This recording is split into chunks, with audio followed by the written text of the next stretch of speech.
Good morning students. मैं चंद्रकांता आज आपको कक्षा 12वीं से पाठ नंबर 1 जिसका शीर्षक है दिन जल्दी जल्दी ढलता है और कवि का नाम है हरिवंश राय बच्चन। तो उस कविता के कुछ प्रश्न उत्तर जो कि आपके पाठ के यानी कविता के पीछे दिए गए हैं वो आपको मैं समझा रही हूँ।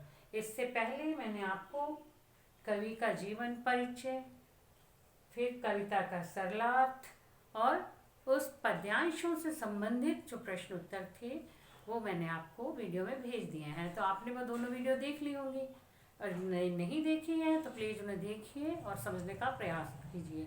और आज मैं इस जो पीछे प्रश्न उत्तर दिए गए हैं बुक के वो आपको समझा रही हूँ। तो इसमें पहला प्रश्न है, बच्चे किस बात की आशा में नीड़ों से झांक रहे होंगे।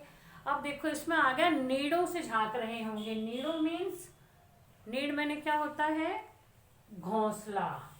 तो घोंसला, अब घोंसले में से बच्चे झांकेंगे तो मतलब समझ में आ ही रहा है कि वो पक्षियों के बच्चे हैं, है ना। इसमें पद्यांश तो लिखा नहीं है। तो इसलिए जो बच्चे किस आशा में नीड़ों से झांक रहे होंगे, अपने घोंसलों से बाहर झांक रहे होंगे, उनके मन में क्या आशा है।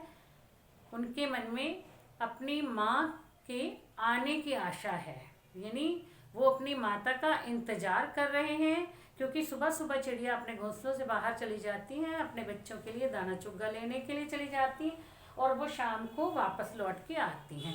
ये सभी के साथ होता है। आपने देखा होगा जो पशुओं को चराने के लिए लेके जाते हैं, गाय भैंस उन्हें लेके जाते हैं, कुछ बकरियां भेड़े भी लेके जाते हैं ना, तो वो भी क्या होता है, सुबह सुबह घर से निकलते हैं, शाम को वो वापस घर की ओर आ जाते हैं। और आप एक और देखोगे कि घर में यदि उन जैसे गाय के बछड़े हैं या जो जो भी बच्चे हैं बकरियों के जो हैं, तो वो क्या करते हैं, उनको शाम होते ही पता लगने लग जाता है कि हमारी माँ आने वाली है और वो जो है बोलना शुरू कर देते हैं, चिल्लाना शुरू कर देते हैं।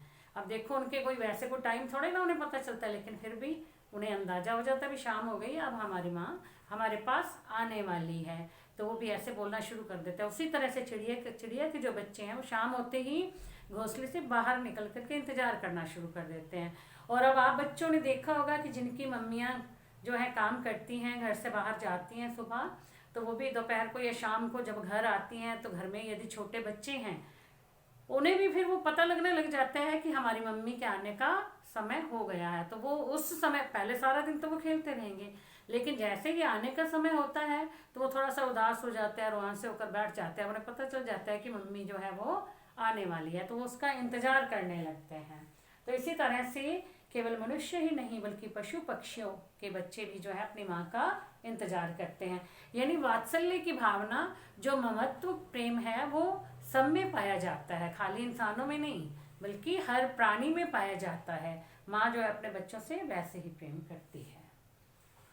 प्रश्न 2, दिन जल्दी जल्दी ढलता है कि आवृत्ति से कविता की किस विशेषता का पता चलता है। अब आपने देखा है दिन जल्दी जल्दी ढलता, आवृत्ति होता है भी बार बार आना। अब इस कविता में आपने देख लिया कि 3-4 बार ऐसा आ गया है कि हर पद्यांश के बाद आ रहा है दिन जल्दी जल्दी ढलता है, हर पद्यांश में ऐसा ही आया है।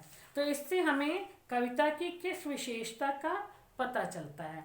इस समय कविता की इस विशेषता का पता, दिन जल्दी जल्दी ढलता है, ये नहीं, ये जो समय है वो जल्दी जल्दी निकल रहा है, यानी हमारा जीवन जो है ये भी जल्दी जल्दी खत्म होता जा रहा है।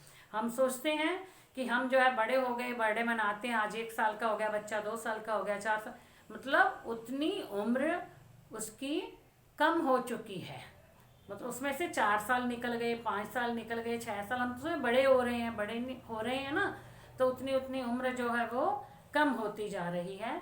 तो इसमें यही पता चलता है बार बार आवृत्ति से, यानी समय बहुत तेजी से बीतता जा रहा है, व्यक्ति की जो उम्र है वो बड़ी तेजी से मतलब समाप्ति की ओर जा रही है, खत्म होने जा रही है। तो हमें समय रहते अपने सभी काम पूरे कर लेने चाहिए। इसीलिए कबीरदास जी ने भी कहा है कि काल करे सो आज कर, आज करे सो अब, पल में प्रलय होएगी बहुरी करे वो कब। यानी जो काम हमें कल करना है उसे आज ही कर लेना चाहिए और जो आज करना है उसे अभी कर लेना चाहिए। क्या पता कब व्यक्ति का जीवन समाप्त हो जाए तो वो काम जो है अधूरे ही रह जाएंगे, फिर हम कब कर पाएंगे, फिर हम उस कामों को नहीं कर पाएंगे। और दूसरे लोग जो पीछे वाले लोग भी होते हैं, कई बार उन्हें भी बहुत परेशानियां झेलनी पड़ती हैं, इसलिए समय रहते सभी काम कर लेने चाहिए। तीसरा प्रश्न है, कविता के शिल्प सौंदर्य पर प्रकाश डालिए। ये प्रश्न कैसे आता है बच्चों? कविता में से एक पद्यांश आता है, उस पद्यांश के अनुसार, यानी वो कविता ही होगी ना, कोई भी पद्यांश दे देते, कविता बहुत बड़ी होती है, फिर उसका शिल्प सौंदर्य हमें बताना होता है। और ये प्रश्न एक तो आता ही है फाइनल एग्जाम में, क्योंकि चाहे किसी भी कविता का आ जाए शिल्प सौंदर्य आता ही है। और जो मैं आपको आज बता रही हूँ इसमें से 2-3 पंक्तियां आपको वही लिखनी ही है। जैसे अब इसमें तत्सम शब्दों का प्रयोग किया गया इस कविता में, यानी दिन जल्दी जल्दी ढलता है, इसमें कुछ तत्सम शब्दों का प्रयोग किया गया है, इसमें खड़ी बोली का प्रयोग किया गया है। अब इसमें जो है भाषा बहुत ही सहज सरल है, आम बोलचाल की भाषा है, यानी जो व्यक्ति आम हम जो भाषा का प्रयोग करते हैं वो इसलिए कि ताकि ये सबको समझ में आ जाए, और इसीलिए ये कविता जो है अच्छी तरह से सबको समझ में आ रही है।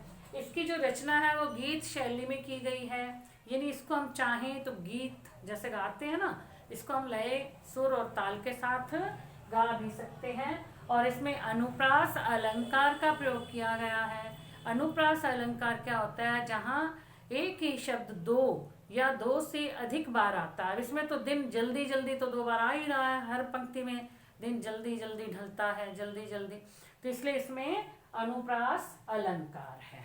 तो बच्चों ये प्रश्न तो आपको याद करना ही करना है, और ये ज़्यादातर मतलब इसमें भाषा के बारे में तो आता ही आता है, और जो गीत रचना शैली है ये भी आपकी जो कविता है इसमें ज़्यादातर में ये गीतों के माध्यम से हम इसको गा सकते हैं। फिर आ जाता है प्रश्न, मुझसे मिलने को कौन विकल। पंक्ति में कवि ने क्या भाव व्यक्त किया है? मुझसे मिलने को कौन विकल। इसमें कवि के मन की कौन सी भावना ये है? वो कह रहे हैं ना कि मेरा इंतजार करने वाला कौन है, घर पे मुझसे मिलने के लिए कौन बैठा है? कोई भी नहीं बैठा। जब वो जल्दी जल्दी चल के जा रहे होते हैं कि कहीं रास्ते में रात ना हो जाए, मैं जल्दी से घर पहुंच जाऊं, लेकिन तभी उनके मन में ये बात आ जाती है कि मेरा इंतजार करने वाला तो वहाँ कोई है ही नहीं, घर पे कोई भी नहीं है, तो मैं क्यों जल्दी चलूँ। तो ये सोचते हुए उनके कदम जो है शिथिल हो जाते हैं, उनकी चाल धीमी हो जाती है, तो वो धीरे धीरे चलना शुरू कर देते हैं।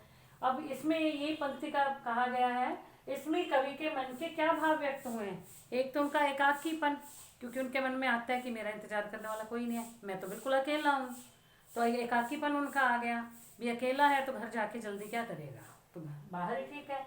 और एक निराशा की भावना आती है उनके मन में, यानी वो निराश हो जाते हैं। लेकिन ये बार बार कहा जाता है कि हमें निराश नहीं होना चाहिए, मन में आशा की भावना हमेशा बनाए रखनी चाहिए। लेकिन फिर भी जो है जब कभी बंदा अकेला होता है तो निराशा की भावना मन में आ ही जाती है। समझाने वाले तो बहुत समझाते हैं, गा के भी समझाते हैं, वैसे भी समझाते हैं। अब ये पंक्ति है ना, आशाओं से नाता जोड़ दे, ये निराशा के बंधन तोड़ दे। आशाओं से नाता जोड़ ले, ये निराशा के बंधन छोड़ दे। सुन ओ राही आज का गम तू छोड़ दे, आज तो पीछे रह गया है, सामने है कल, हो राही चल, बढ़ता चल, तू बढ़ता चल। तो बच्चों हमें भी अपने मन में आशा की भावना हमेशा बनाए रखनी है, कभी निराश नहीं होना है। तो ये प्रश्नों के उत्तर आपको समझ में आ गए होंगे। तो आज के लिए इतना ही बच्चों। अब ये लेसन जो है कंप्लीट भी कर लिया है हमने। तो आप ये तीनों वीडियो जब इकट्ठी देखोगे, बहुत अच्छी तरह से समझोगे, तो आपको इस कविता में से कुछ भी भूलने का मतलब ही नहीं रहेगा। Thank you.